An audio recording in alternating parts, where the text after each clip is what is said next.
전응아? 그건 현자가 우리에게 늘 하던 말이었다. 우리는 세상 모든 엄마가 자식을 전응아라고 부르고 그 여자가 우리를 때리는 것처럼 때리는 줄 알았다. 4. 참고인데 피의자. 이재은이 소재는 혹시 파악이 되었나요? 이수인이는 수사에 협조를 하는 게 아니라 지휘를 하려 드는 피해자 가족이었다. 이재인 씨와 마지막으로 통화하거나 연락한 게 언제십니까? 왜 묻는 말은 대답을 안 하세요? 질문은 저희가 하는 겁니다. 라는 말이 목구멍까지 올라왔다. 이재인 씨 소재는 이미 파악이 되었습니다. 저 질문에도 대답을 좀 해주시겠습니까? 출국 금지는 시켰나요? 이재인 씨 출국 금지가 필요한지 아닌지는 저희가 결정할 것이고요. 오늘은 이수인 씨 참고인 진술이니까 저희의 질문에 집중해 주셨으면 큰 도움이 되겠습니다. 저희가 어머님이 사체 발견 전날 이용하신 대리 기사분을 배웠는데요. 어머님께서 전화로 누군가에게 언성을 높이면서 폭언을 하시는 게 기억에 남는다고 하시던데요. 점잖은 어르신이 언성을 높이고 욕설을 하셔서 운전 중에 좀 놀랐다고요. 이수인의 눈꺼풀이 살짝 떨리는 게 보였다. 어머님 휴대전화 통화 기록을 보면 이수인 씨에게 건 전화 같은데요. 음성 메시지도 여러 개 남기셨던데 혹시 그 어머님이 남기신 음성 메시지를 들어볼 수 있을까요? 지웠습니다. 왜 지우셨습니까? 기분 좋은 내용이 아니었으니까요. 어떤 기분 좋지 않은 내용이었을까요? 별로 말하고 싶지 않습니다. 저희가 디지털 포렌식 할 수 있도록 휴대폰을 제출해 주실 수 있으실까요? 이미 제출이 가능할까요? 압수수색 영장이라도 있으신가요?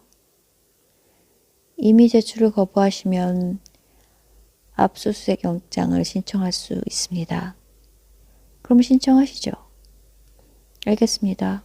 어떤 내용의 메시지였는지 기억나시는 대로 말씀해 주실 수 있을까요? 압수수색 영장 발부하고 저희가 메시지 복구할 수도 있습니다. 전 피해자 가족이고 신고자입니다. 마치 제가 용의자인 것처럼 이러시는 이유가 뭐죠?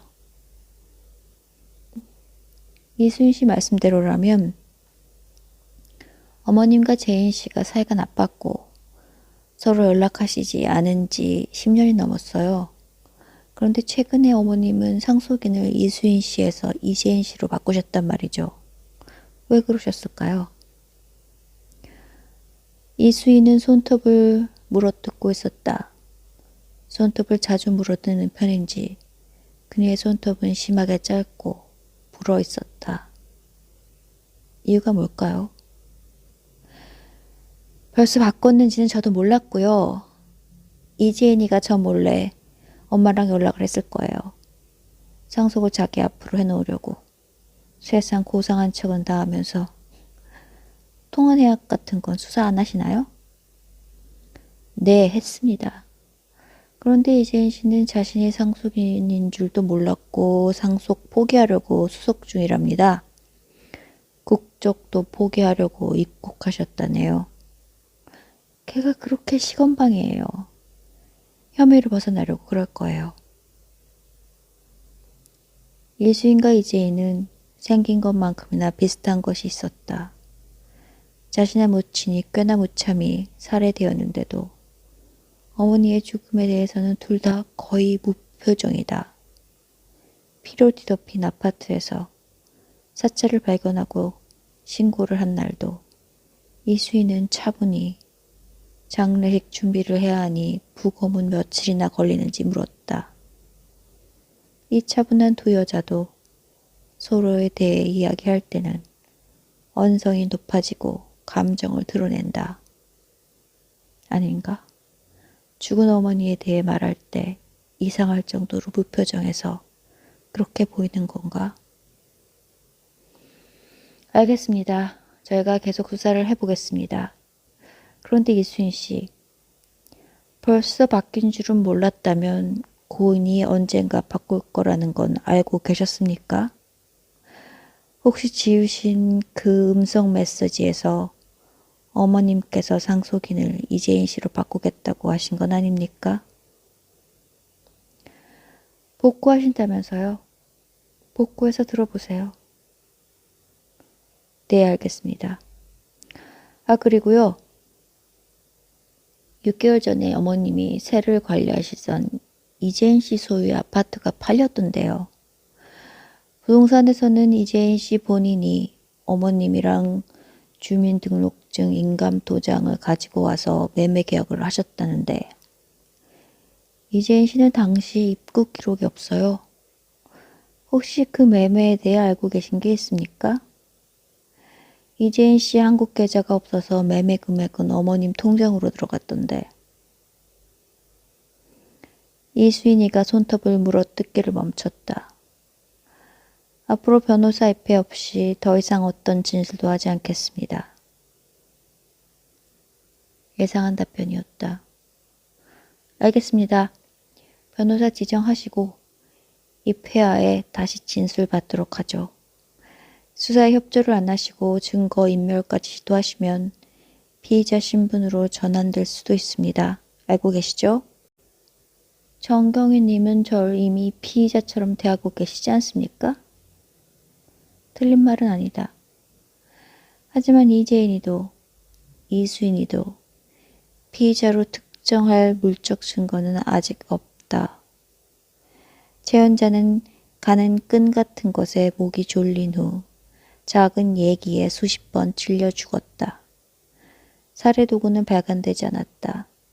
범인의 지문도 DNA도 피해자의 방어 흔적도 도난당한 것도 침입 흔적도 없다. 혈흔은 모두 최연자의 피였다. 물론 이수인의 지문도 발견되었지만 범행과 연결 지을 동선에서 발견된 것은 없었다. 강도 살해나 우발적 살해보다는 깔끔한 계획 살해를 먼저 의심할 수밖에 없는 상황이 아닌가. 이수인이를 보내고 보니 그새 문자가 여러 통 와 있었다. CCTV를 깬 모양이다. 다음 주. 어차피 최 여사님 부동산은 제가 상속 포기할 걸 누구보다 이수인이가 잘 알고 이제 최현지한테 남은 건 이수인이밖에 없는 것도 걔는 알고 있어요.